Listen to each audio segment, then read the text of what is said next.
એક કર્મચારીના સામાન્ય ભવિષ્ય નિધિના ખાતામાં 8 લાખ રૂપિયા છે. એના ખાતામાં કેટલા રૂપિયા છે?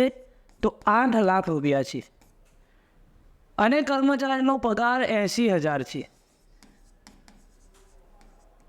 તો કર્મચારીને સામાન્ય સંજોગોમાં, અહીંયા મિત્રો વાત કરે છે સામાન્ય સંજોગોમાં કેટલી પેશગી મળે.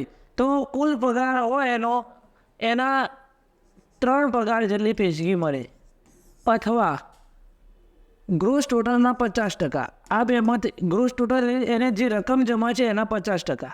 આ બંનેમાંથી જે ઓછું હોય તે, તો બંનેમાંથી જે ઓછું એટલે કે 8 લાખ પગાર એનો કુલ ફાળો જમા થયેલો છે, 80,000 પગાર છે, તો આના 3 પગાર ગણીએ તો 2,40,000 રૂપિયા, અને 8 લાખના 50% ગણીએ તો 4 લાખ રૂપિયા.